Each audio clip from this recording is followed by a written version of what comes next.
Hello, hello, hello, everyone. We're going to get started in just a minute here. We've got some folks who are filtering in from the waiting room, so we're going to give it a second before we get started. But as we are waiting for folks to join us, feel free to introduce yourselves in the chat. Let us know your name, how old you are, and where in the world you are from. I know some folks are probably joining us really late in the evening, really early in the morning, so I hope your day is going well wherever in the world you may be. We're really excited for session one of this version of advocacy training. We'll get started in just a minute, but again, if you want to introduce yourselves in the chat, we'll get started in just a moment.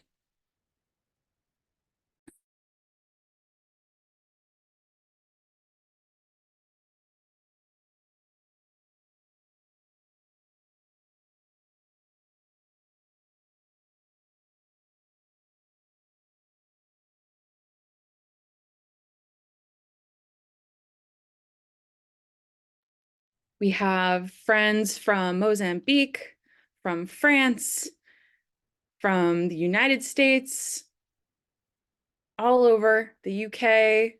Very exciting.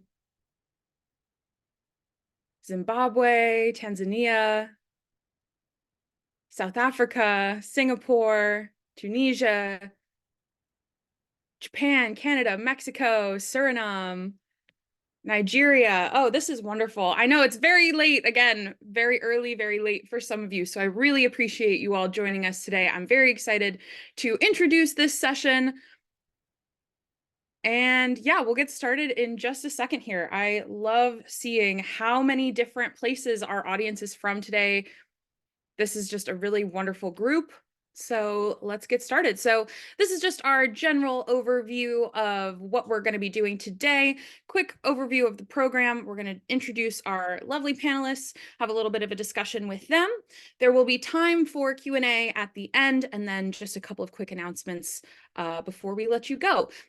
Speaking of the Q&A, we have the webinar Zoom feature where you can ask questions throughout the session. So if you think of anything that you want to ask during the Q&A at any point during the discussion, feel free to use the Q&A and Q&A feature and the chat. So first things first, just going over advocacy training.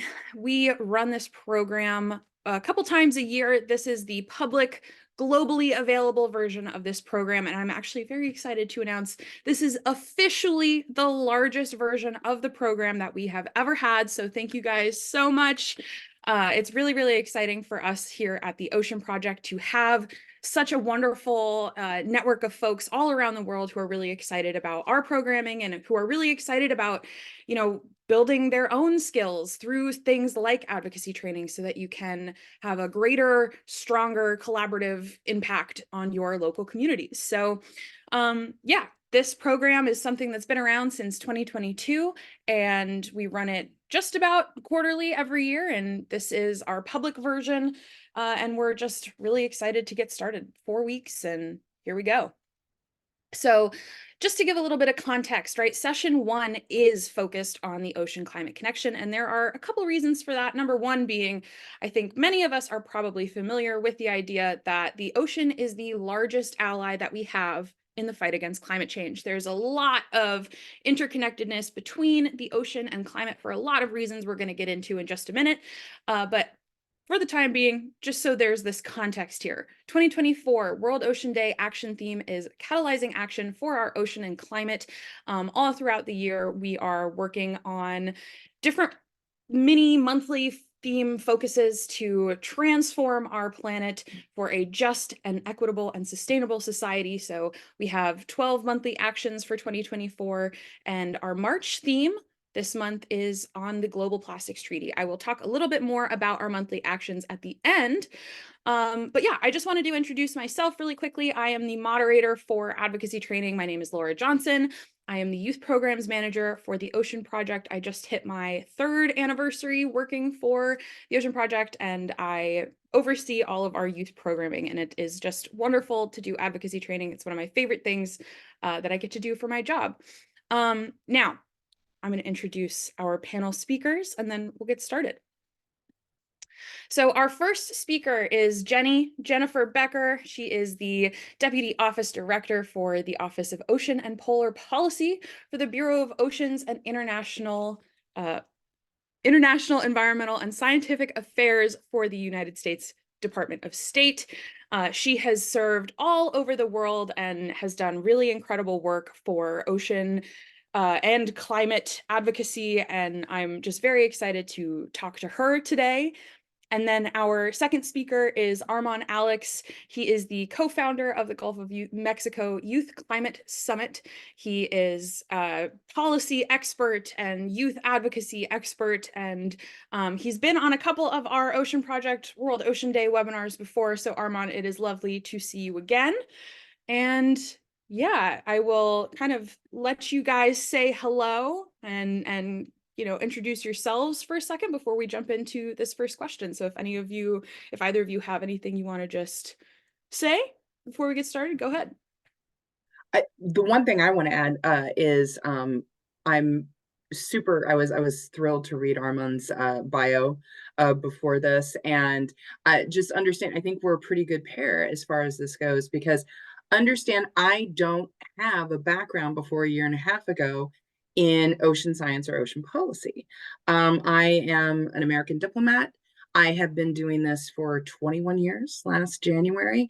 And so I've worked in all kinds of policy. I've worked in mostly doing consular work, so immigration policy, visas, American citizen services.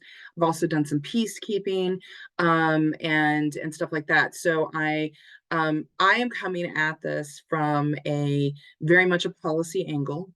There's utility in that, but also I'm just really excited to listen today, to hear what Armand has to say and to hear your questions, because I feel like it's especially seeing the incredible diversity of the crowd here. I have a lot to learn from all of you today. So thank you so much for having me. I appreciate it.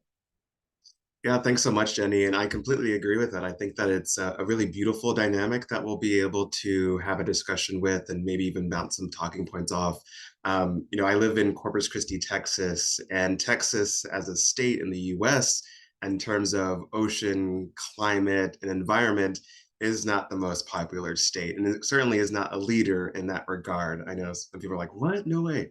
But I will say, though, that I think that what I hope to also showcase is like the way that um, uh, Jenny, you and your position, and someone like me, in my experience, are able to work together. This movement, the actions we have to take to save our planet requires cross-disciplinary or transdisciplinary collaboration between disciplines. But then also, I'm thinking about how when we're looking at the ecology of organizing, for example, we need to address a lot of the systems in place that have allowed for the climate crisis to go on. And because of the experience I have, or experience that Jenny has, you can do it in three ways. You can work in the system, outside of the system, or against the system. And people do across those three things. I'm thinking in the system, you're working in federal government, maybe you're a public servant, but you're trying to change it from within. And if you're working outside of it, you're doing things like mutual aid. You're filling in the gaps where the government is not helping out.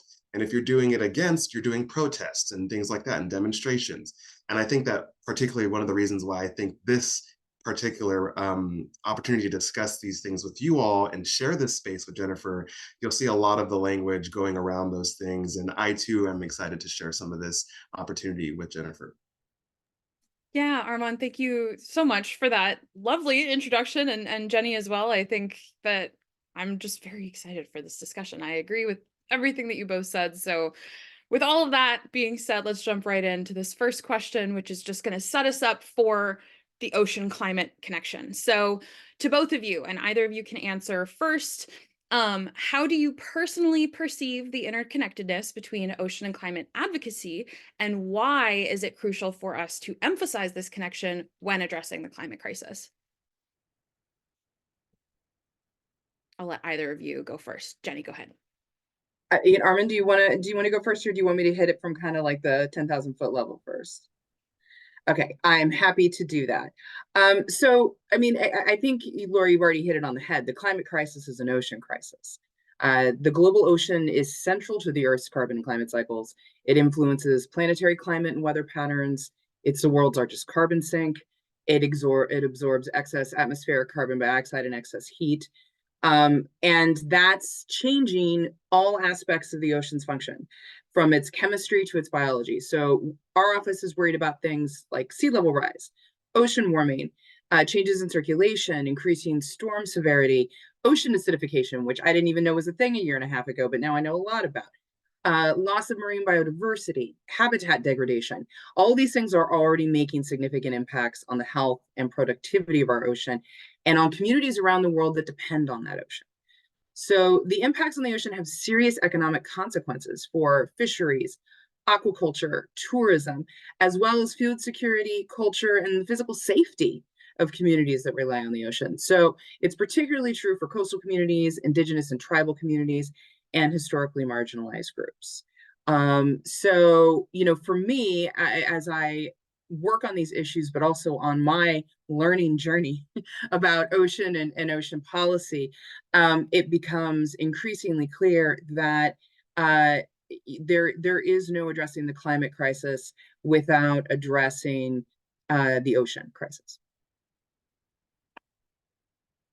Yeah, I completely agree to this, and thanks for the aerial view. As someone who lives on the coastline, I live in Corpus Christi, Texas. I had mentioned it's a frontline community in the aspect that we've got 14 miles of refinery road. So I'm connected to a big body of water, but I'm also connected to the perpetuators of the climate crisis in terms of fossil fuels. And so I can see that dynamic. But in terms of just understanding why the ocean is so important to doing climate advocacy, um, I see it firsthand. The ocean acts as a crucial regulator of the Earth's climate system. As Jennifer mentioned, it absorbs excess heat and it absorbs carbon dioxide that we emit through our emissions. And it is also greatly impacted by climate change, as we know. And we see it in my community. Rising temperatures, we just saw wildfires up in North Texas. We see it through coastal erosion. I happen to sit on our city's Watershore and Beach Advisory Committee as the scientist. One of the things that we're figuring out right now is how are we addressing coastal erosion? And we're trying to use well information from NOAA as an example. And I think that we need to overly emphasize the connection between our ocean as something that is most impacted, but also a solution to the climate crisis, because neglecting the health of our oceans exacerbates climate change. If our ocean is not at the center, our ocean and our people, excuse me, are not at the center of these conversations, we will continue to, we're just doomed to recreate the same harms that we've done before. And I want to also emphasize within these discussions between connecting ocean to our climate, the need for Indigenous voices in our ocean. I have the opportunity to be able to learn a lot more about my heritage, but then also work even more directly with Indigenous voices in the coastal bend in Corpus Christi, which is connected to our Gulf of Mexico. But including Indigenous voices, First Peoples voices cannot be emphasized even more. I mean, it needs to be emphasized even more. There's an inherent connection to the land and sea of our First Peoples. I want to add it in there. And in my perspective, we have only benefited as a city, as a state, in continuing to acknowledge and elevate and support and include and follow the examples of Indigenous voices in our area. These communities often bear, we know, that brunt of environmental degradation, and are at the forefront of, I guess you would say, innovative solutions that they've been practicing for hundreds and hundreds of years. And so their inclusion not only enriches our advocacy, but that we all stand to mutually benefit from listening to people who have been the first caretakers of our land. And we know that it helps to promote the mindset that we need in order to be able to protect our ocean-based planet. That means thinking about environmental justice and thinking about equity and crucial aspects in addressing this climate crisis. And so very strong personal connection between using our ocean as a tool not only at recognizing the impacts, but then also recognizing it as a solution to the climate crisis as well.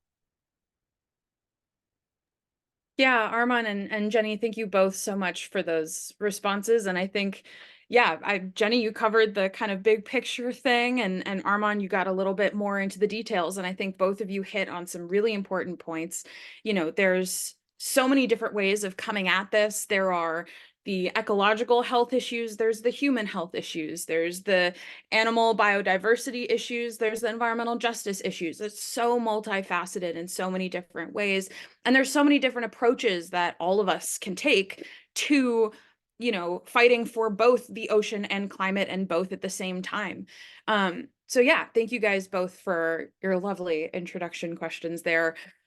So getting a little bit more specific now, for each of you, what opportunities do you see for breaking down bureaucratic barriers between the ocean and climate advocates and spaces? And how do we foster collaboration between the two for greater impact? There's another question here. What steps can policymakers take to lead these changes in their jurisdictions? There's a lot of moving parts to these questions. But yeah, I think that both of you, you know, explained how the ocean and climate are connected, but oftentimes they are not so much in how advocacy is approached. They're kind of siloed away from each other, the ocean movement and the climate movement separately. So these questions are kind of asking, you know, how do we bring that together? I'll let either one of you go ahead. You know, I was thinking about, I can at least talk a little bit more about what happens when we don't do this. A lot of it we see, and to this day, there's a disconnect between government coming into communities with solutions already at hand and not listening to local communities. We can see that in real time. A lot of the systems we see in place here are because of the disconnect, or a lot of red tape, a lot more bureaucratic barriers into actually pushing this work forward. And, you know, I was just recently over in DC advocating for a particular bill around conservation, as the Conservation Act. And this particular bill would look at allowing the Secretary of Interior to work with local nonprofits and organizations that were on the ground doing this work through the already established coastal program of the U.S. Fish and Wildlife Service. And this, to me, has real impact. I'd mentioned that I sit as a scientist on our city watershore and beach advisory. When we're looking at coastal erosion, we're trying to invest in green infrastructure. These are lessons learned from indigenous voices, that when we invest in our marshes, in our estuaries, as well as our mangroves, these are natural ways of being able to combat some of these impacts from the climate crisis. And there are organizations, research institutes, these are non-government organizations that are doing this work already. And so allowing the Secretary of Interior, breaking these bureaucratic barriers to just work directly, provide programmatic, technical, and financial support for these organizations that are already doing this work, is a wonderful example of taking resources from the top, listening and following the leadership of people that are already doing these conservation efforts, and following their example and supporting their work. You know, that is just one real example that I'd offer, but I'd also love to hear what Jenny might have to say as well. Yeah, work smarter, not harder, right? Like that is that does seem to be a good way to go, and frankly, not something that we've always done as the U.S. government. I mean, I'll be really honest with you. When I read this question, the first response that I had was, we need to do a better job of listening, and to give us some amount of credit, we are doing a better job of listening now. You know, Arma mentioned working with indigenous communities. This is something I've done a ton of, as you know, you said my full title, Ocean and Arctic, or Ocean and Polar Policy. So we work a lot with domestically in the United States with indigenous communities in Alaska on U.S. Arctic and also whaling policy. Indigenous voices have been historically left out of the conversation. So the first step is bringing them in. Another example of this is, say, we're doing a lot more with Pacific Island countries. You know, I'm seeing a lot of people. I haven't seen anybody from a Pacific Island country in the chat, but I'm seeing a lot of people who are joining us, and I'm thrilled they're joining us, from countries that are being who are feeling the first and strongest impacts of climate change. And so you have to involve those voices in the conversation. So a lot of what we're doing in Pacific Island countries is like, what problems are you seeing? Historically, we don't do a great job of that. We think, it would be a great idea, like, let's do XYZ. And then, we spend all this time and money to fund XYZ, and then we get it out there, and the people who live there are like, okay, thanks. This is not necessarily what we would have chosen or what we needed. So starting that by asking the question, right? And not assuming we know. Um, and again, I remember at this point, what solutions are you already using? Many indigenous communities have long-standing methods of adaptation and conservation that we can learn from. I was in Samoa last August for the meeting of the Pacific Regional Environmental Program, and was talking with some people who live there about how historically communities in Samoa have always known what to look for, know what the signs of an incoming tsunami are, and here's what you do, and um, uh, things like that. So something else that we do is our leadership in OES regularly meets with NGOs, with ocean NGOs specifically, to hear about what they're working on and what we can do. We spend a lot of time working with people who come up for Capitol Hill Ocean Week, and really just like talking and listening. We Former Secretary Kerry, recently the Special Envoy for Climate for the Biden administration, was the founder of the Our Ocean Conference, which is going to be in Athens in April. And this is another opportunity to like really listen to people, and what are people doing. And so for me, I think that those are the best things that we're doing right now. We could always do more of it. I'm thrilled to hear that Armin was up here, making local voices heard on Capitol Hill. And, for those of you who are in other countries, I would say the same, really making sure that your voices are heard as much as possible, being the first to speak up. If someone's not asking you the question, answer it anyway. And really make sure that those voices are involved. I can't agree more. The last thing, Jennifer, you had brought up so many beautiful thoughts in my brain, but we'll have to grab some coffee sometime. I'm thinking is what we'll need to do. But I'm Next thinking time about, you're as Roberto in the chat said, I'm 16 and I'm from Texas. And I was like, okay, what is it that what Roberto, as an example, can do in this? Like how does Roberto play a role in this? And I'm thinking, let's try to practice what we're preaching. We're learning these concepts, we're learning these topics, we're learning ways of interacting with folks. This is a critical opportunity for, I'm also a member of Gen Z, for us to learn these skills whenever, it's often said we're the leaders of tomorrow. We're also the leaders of today. And in these spaces, whether we're in a council or a youth group or at school, and you've got like maybe a working group committee or a subcommittee on this or that, or just think about how you're able to break down silos and cross collaborate, because that oftentimes allows you to work on and build those skills that you need to be able, when you're in these larger spaces, recommend, oh, let's break down these barriers because I've already done it before and I know what it feels like to work more cohesively. And there's a wonderful quote by John Lewis, who's an amazing civil rights advocate. May he rest in peace. He mentioned that oftentimes it takes courage to say the things that are unpopular, even though when you know it is right. And in a world that we're shooting for tomorrow, where it is just and sustainable for us all, collaborating across disciplines is what is necessary, and that is right. And a lot of people don't see that as the thing that we need right now, but we desperately need so. So thanks so much for queuing that up in my head, Jen. Yeah, we all need to talk more. I mean, and civilly. John Lewis was the originator of the phrase "good trouble," but this is not somebody who was ever, in my memory, uncivil, at least publicly. So yeah, like let's have this conversation.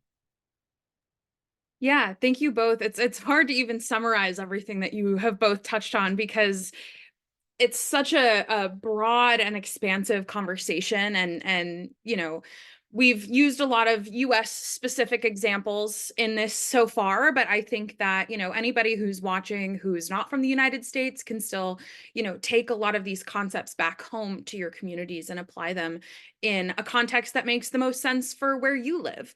And I think that that's really kind of the crux at what we're getting at here, is that everything that we talk about today can be changed or, adapted to whatever your situation is at home, what works best for you.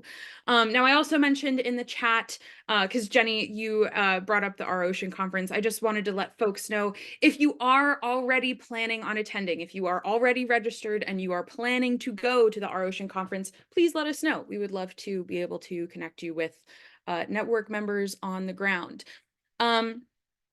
Now, moving to this next question, you both already touched on a lot of what might be touched on with this question too. So, we just got a little bit more specific. We're going to get even more specific now, talking about policy priorities, both nationally and or globally, that you believe can maximize synergies between the ocean and climate, and how can collective action campaigns be designed to leverage these synergies. Now, the follow-up questions for this also kind of address, how do we, integrate the needs and concerns of coastal communities? How can we ensure that non-traditional stakeholders, whether that means indigenous communities or, other members of coastal areas, or, non-traditional being public libraries or, other NGOs or after-school programs. Like, there's so many different groups and communities. The word community can mean a lot of different things. So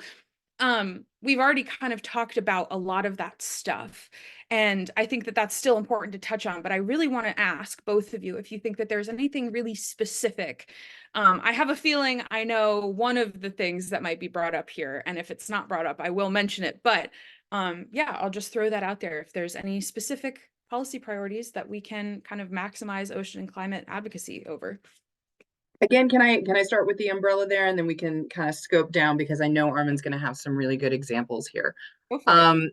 So yeah, I mean, the first that we're focusing on is an international policy goal. It's U.S. policy to increase climate ambition from national and subnational governments. So when I say subnational, I'm meaning like at the state, municipal, or more community level, and all components of civil society, including the private sector. All of this is needed to protect the ocean from the serious impacts of greenhouse gas emissions. So we are really working not just, I mean, what a lot of Americans don't know, for example, is that individual states have bilateral agreements. So with foreign countries, Texas and California are actually great examples of this, that have bilateral agreements with a variety of countries. So getting that state and local ambition, really working on, like, as a policy priority, and this is something we've talked about a little bit already, but really focusing on ocean-based climate solutions and really demonstrating that it's critical to the climate effort. So if we are going to meet the international goal to limit the global warming to 1.5 degrees Celsius, the ocean-based climate solution can provide up to a fifth of the emissions reductions needed to meet that. And it's also really important to growing the sustainable blue economy. Now, I could go on for quite some time about sustainable blue economy, but I don't want to take up too much time. But when we say nature-based solutions, we're talking about, and again, Armand touched on this a little bit already, restoration and conservation of coastal and marine ecosystems, protecting natural carbon sinks like wetlands, seagrasses. That's a ton of benefit to human communities and the ocean, including sequestering carbon, providing habitat space to rebuild biodiversity, and protecting coastal areas from the impacts of storm and sea level rise, which is a huge part of the adaptation effort. So we do a ton of stuff with marine protected areas, which is something else that I could talk about for a very long time, but won't. and lead on a ton of initiatives, including the Ocean Conservation Pledge, which is, as we're looking to, for those of you, you are all probably way more familiar with ocean policy than I am, so I'm very confident that many people in this audience know what 30 by 30 is, which is the international commitment to conserve 30% of ocean and land by 2030. And one of our efforts that we're focusing on is, okay, until the High Seas Treaty was passed last year, there was no real mechanism for marine protected areas on the high seas legally.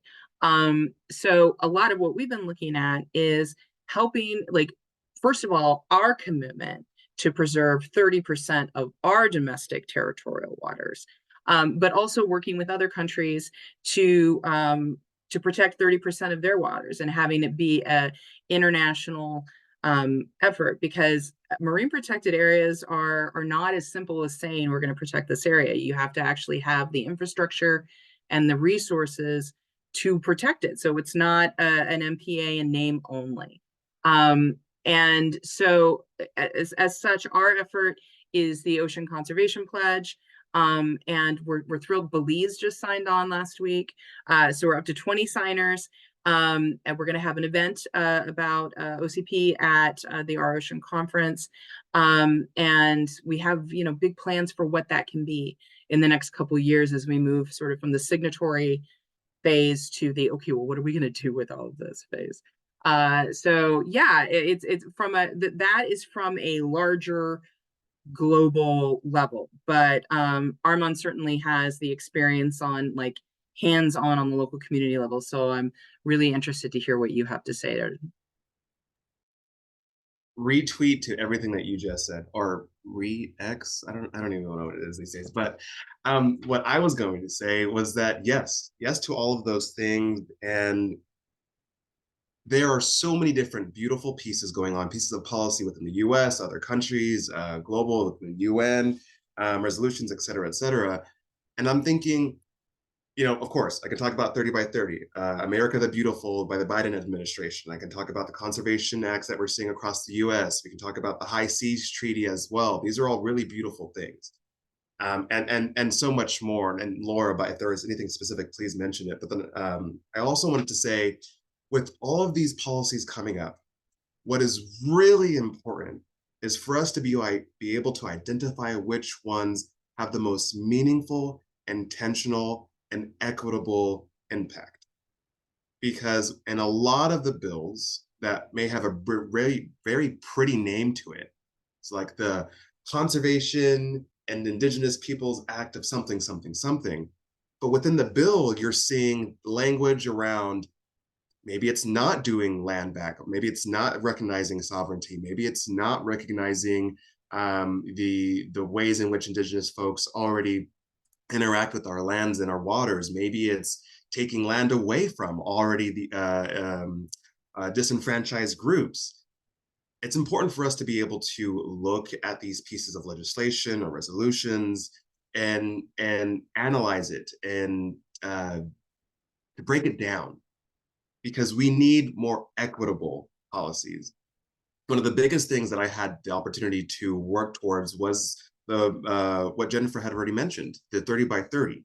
And there was a gap in that, in which there were organizations that didn't understand, yes, we need marine protected areas, but most importantly, we need to be taking in advice and hearing what Indigenous voices or island voices are saying about marine protected areas.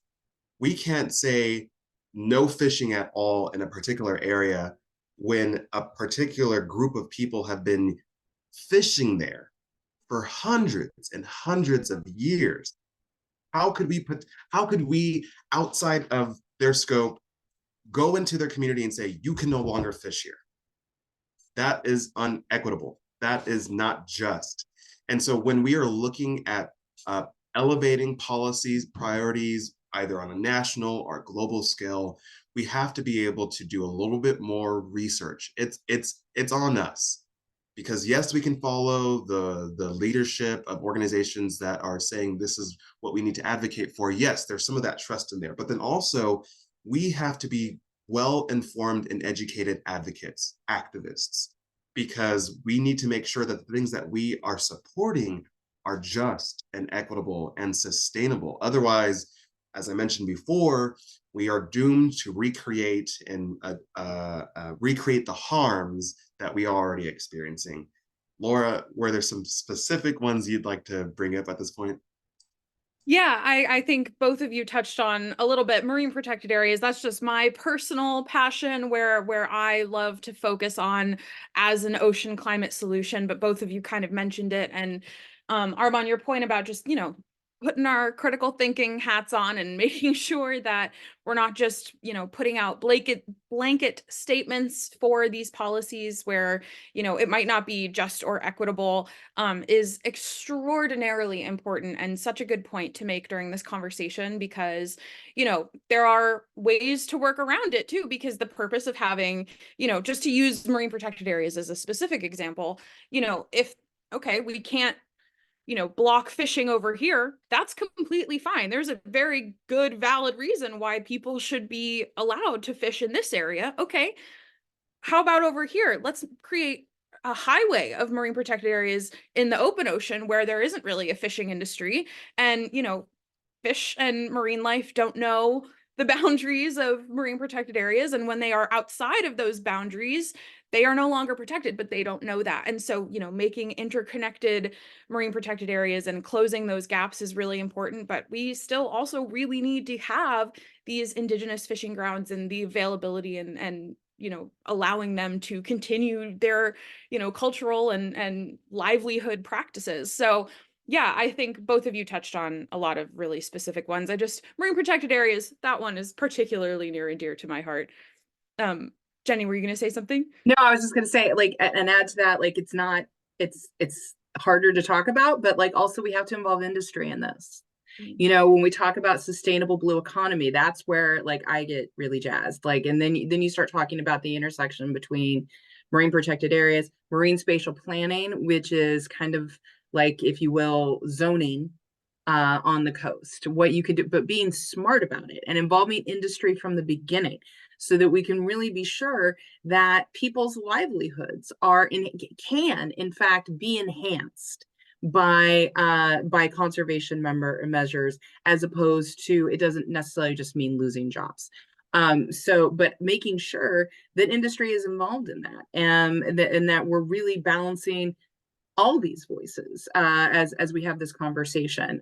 So there's like less protesting and more like agreement is always a good thing.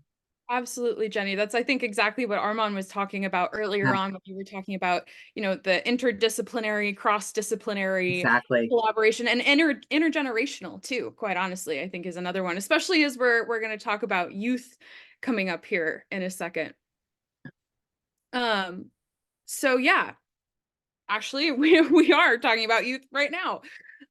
So, as we're talking about all of these things, a lot of these big policy conversations to be had can be quite overwhelming for a young person who is not necessarily directly involved in their government. You can vote, you can protest, you can even if you're too young to vote, you can still be involved. You can attend town halls, excuse me, and still let your voice be heard. But what are some of the other ways? How else can youth become involved in driving these actions? And how can the institutions that we're talking about, whether it's the government or NGOs or other non-traditional stakeholders, schools, universities, that kind of thing, how can different measures be implemented to, really support young people, young voices? And in both of your respective work, have you found any specific strategies that are really effective in mobilizing young people specifically within this space? I think Armand's let me go first. So, um, let me start by saying I think the answer to so many of these questions is the only really wrong thing to do is nothing. right? I mean, the both the bad and the good news about the state of our ocean is that there is so much to be done, that there is so much for you to do, right? I mean, whether it's a beach cleanup, whether it's, attending the youth summit at our ocean conference, whether it's like there are so many levels, and some of them, just because some of them are less visible doesn't make them less impactful. That is something I've learned a lot about in the last 21 years of diplomacy. Visibility is not the same as impactful. So anything you're doing, if you're here, you're learning about this. That is fabulous. For those of you who are in a place where maybe you're just on the cusp of like figuring out what you want to do for university or what you want to study, one of the things that's really struck me since I took this job is how badly we need more young people to consider policy jobs as an option. I think that a lot, I find that even within the federal government, members of Congress are surprised. Other people at the State Department don't know that we're here or what we're doing, right? So we need to do a better job of getting that out there. We need to, I want more young people to know that policy is an option, domestic and international. So obviously, as the Department of State, we are the lead on a lot of these international discussions. My boss was the head of delegation for the High Seas Treaty, for things like that. But also, I work a lot with the Environmental Protection Agency, and they're the lead in our conversations with the G7 and the G20, where we're talking about a lot of these issues. We work a ton with NOAA. For those of you who are not in the United States, it's a national, I'm going to do this wrong, National Oceanic and Atmospheric Association. Yeah, administration. Oh, that's embarrassing. Yes, they do ocean and space stuff. They do a ton of stuff internationally as well as domestically. So at that level, like if that policy level or if international work intrigues you, but you're also committed to the environment, there are opportunities. I am our lead negotiator on ocean issues for G7 and G20, and I have worked with colleagues in a whole bunch of the countries that I have seen here. So there are opportunities for you to work locally, but if you want to work for the government, that is not the same thing as selling out the environment. Like there are roles for you, as Armand said early on, working within the system, to impact. I'm in the NOAA Ocean Guardian Youth Ambassador Program. I love that for you, Lydia. I love that for all of us. That's fantastic. So yeah, there are a ton of opportunities as you're making these choices. And so if anyone is interested, I would recommend going to careers.state.gov if you're an American citizen. And there's all kinds of information in there about not only working as a civil service officer for the State Department, but also I'm a foreign service officer. There's all kinds of information in there as well to do that. I want us to engage with young people more. Gen Z is going to bear the brunt of this moving forward, and there's a lot of interest. I mean, again, as you can see on this call, a lot of interest, ton of activism. I don't know that we always do the best job of that. Melissa posted in the chat information on how to connect and get updates from the U.S. delegation at the Our Ocean Conference, so you can see what we're doing. I'm also going to put a plug in for our Instagram, which is Science Diplomacy, all one word, _USA. And I'll put that in the chat, or if Melissa, if you could put a link in the chat for that as well. Give us feedback. If you interact with our posts, like I work with a lot of people who I have to struggle with, if I'm candid, to if they're going to submit something to post on the site, like no one wants to see a bunch of people standing in front of a podium. This is not interesting, especially to young people. And that's what I say a lot to my office. Like, if your 16-year-old niece would not stop scrolling and look at this, I don't want it posted. So interact with our posts, and that's the feedback that we need for, our public affairs office to say, like, these are the posts that engage with people. I want to know what gets you excited about what we're doing, because a lot of what we're doing is really exciting. And we have to find better ways to get it out there so that people know it's an option. And that was a lot of talking, but this gets me really jazzed. That's why I wanted to do this today. I was really excited. The UN definition of youth is anyone under 35. All right, like, um, that's a little bit crazy to me, but no one asks. So like the first year I was here, I didn't know that. And I was having a conversation with the organizers for our ocean. And I'm like, what's our youth engagement? Like what? And she starts talking. I was like, no, no, no. I was like, well, can we get like Model UN groups involved? Can we get like, scouting? I was a Girl Scout, so I'm like really passionate about that. And she goes, oh, you mean actual children? And I was like, I don't mean like brownies. I'm not talking about like 5-year-olds. I'm talking about like young people who are making decisions about their future right now, who are looking at what their education is going to look like. Do I want to do university? What's it going to be? I'm in university. Like, what path do I want to take? Like, the woman I was talking to, I was like, you're younger than 35 and you're organizing this thing. Like, that's insane for that to be like our definition. I mean, you're almost middle aged at that point. That's like, no.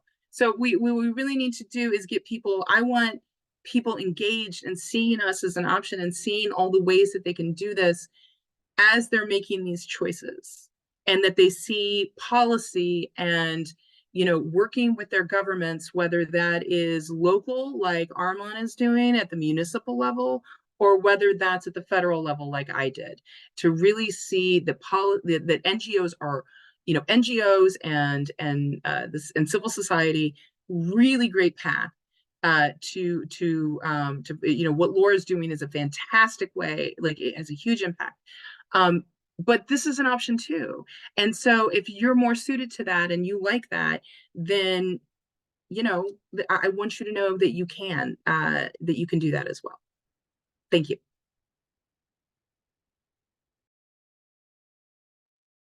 Thank you, Jenny, for that. I was going to mention, for my point of view, I'm like, one of my favorite persons to read their content and just follow along with their work as a role model, Dr. Ayanna Elizabeth Johnson, and that name might be very familiar to some folks.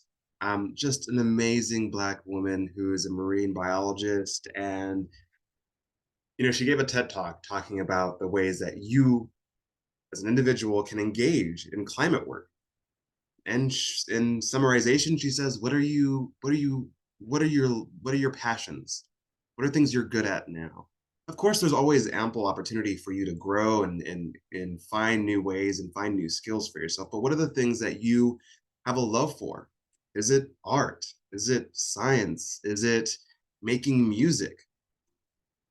The future that we are shooting for, that just and sustainable future where we all are able to drink clean water, breathe clean air, and walk on clean soil and grow amazing, beautiful, bountiful food, requires us to think about the culture and the consciousness that we are going to operate in.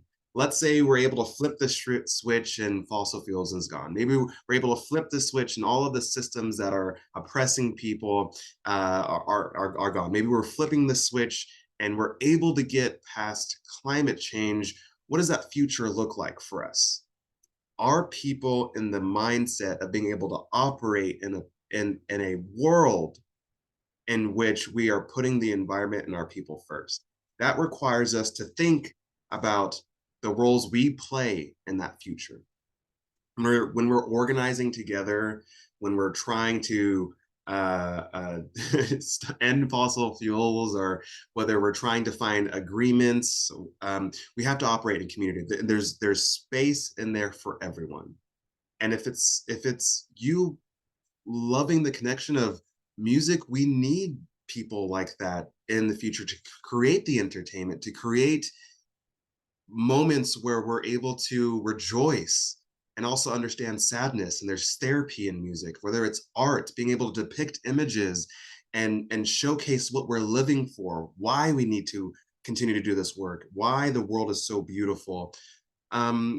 And so I'm thinking about, how do we Gen Z play a role in this? We and oftentimes are um, untouched by the disparities of the past, not in a way that we're not experiencing the trauma. Yes, there is that. There's generational trauma that very well exists. But when we're entering these spaces, we're not already like in a box. We still have these fresh, new ideas. And oftentimes it's heard like, yeah, we need young people because they have fresh, new ideas. And that's not just a cliche. We are able to think outside of the box in a very creative way. We're able to bring new ideas, and all of these opportunities, whether it's with Laura and the Ocean Project, or other youth organizations that you're working with, or Girl Scouts, or Scouts of America, etc. These are all opportunities in which you are learning things. And there are so many more opportunities for young people. You may have gotten connected to this by another organization, and you are learning something. What I'm saying to you is, when I was in high school, I was only volunteering at an aquarium, the Texas State Aquarium, and I only wanted to be a marine biologist. I wanted to study jellyfish and water quality. I did those things, and from my research, I learned that I didn't want to just do lab work. I found that the thing that I loved and woke up and thinking about the most was taking the research we were doing in the lab and communicating that with people. I loved making the connections between our world science and people, and marine science and people. And so I took that opportunity and go, this is my niche, breaking down the barriers of complex scientific concepts and connecting people with it. Because I know a future that we're shooting for, people understand science. The future that we are shooting for, people understand the way that they are connected to our natural world and connected to people and the natural systems in place. And that was my niche. And so for you, I'm saying the role that youth play is finding the niche that we are able to, finding those gaps, leveraging our natural skills, our talents, the things that we are growing into, and being in these spaces. The one thing I didn't talk about was being the Laura had mentioned it, being the co-founder of the Gulf of Mexico Youth Climate Summit in Corpus Christi, Texas, a part of the Gulf South, and in the Gulf of Mexico, and in the U.S. For folks that aren't familiar. There are tons of institutions, tons of commissions, and tons of working groups, but they're all primarily filled with older adults. My co-founder, Maggie Peacock, and I, after a late night phone call of just quite frankly ranting about how frustrating it is to be young professional experts in these spaces and not having a seat at the table, was infuriating. And what we decided to do together was unite our skills. We said, we're no longer waiting for a seat at the table. We're going to make a table of our own, and we are going to bring people to those tables that are missing. And so both her and I, we now represent over 200 youth from the Gulf South, Mexico, and Cuba included, in which we've created this table, and the vision that we see of the future is taking place right now. We're working with Indigenous folks. We're working with disenfranchised community, marginalized community, Black and Brown, you name it, the minorities that have been missing from the table. We created that space, and this is a niche of our own. So what I'm saying for you is that you have the tools, you have the skills, you have the powers to use your voice right now. If you're waiting for the cue to take some action, maybe today is that day, maybe this year is that year. And I'll also add in there, also make sure to take care of yourself, because this work is incredibly overwhelming. And many times things do not go the way that we want them to do. And that is as designed. There are so many systems holding us back. And so when you're doing this work, think of your outlets as well. Mental health is incredibly important, and that's what I'll leave it at. Yeah, Armand and Jenny, both of you, thank you so much. This has just been a wonderful conversation. And, I think both of you touched on so many different points that I feel I'm just like sitting here listening to. I feel like this one question itself could be its own like webinar series, honestly, because there's so much to say.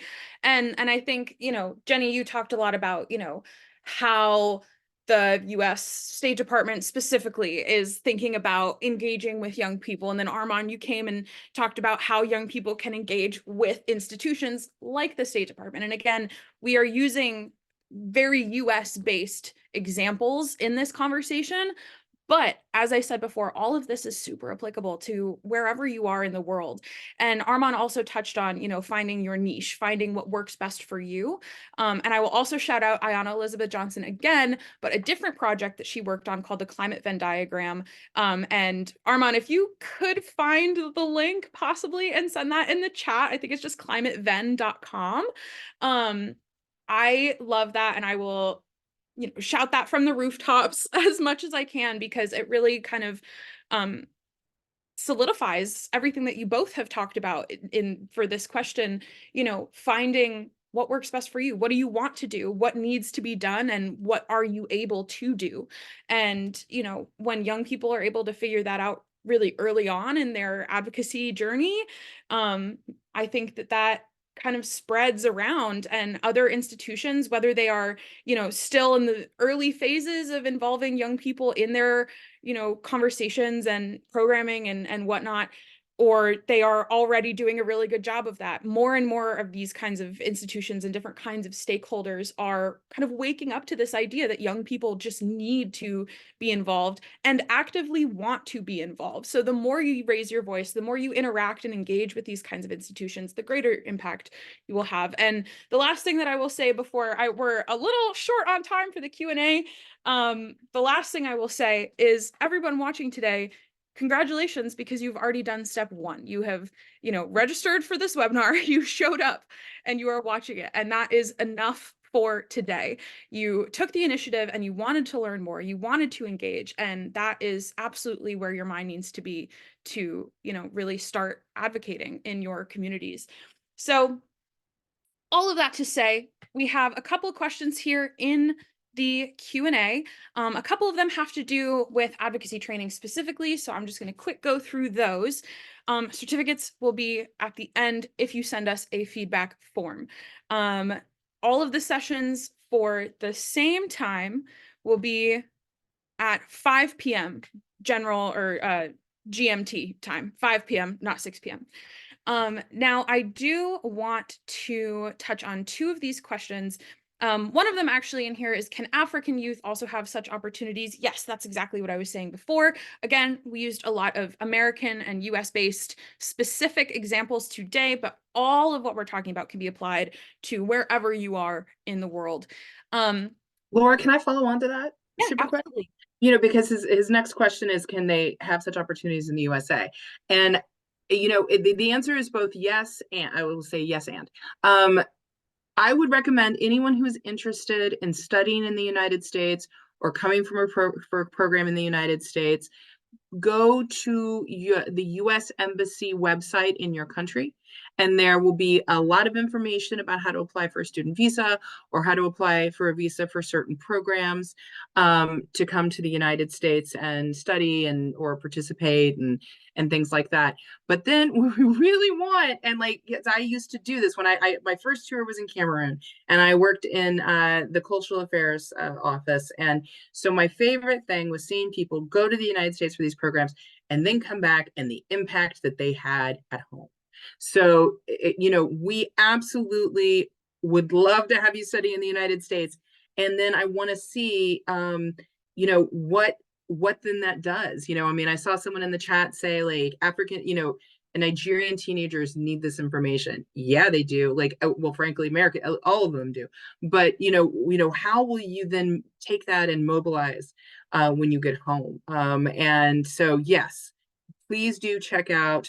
And I see somebody saying can't afford the studies in the United States. Oh, I get that. A lot of American kids can't afford studies in the United States. I feel your pain deeply on this.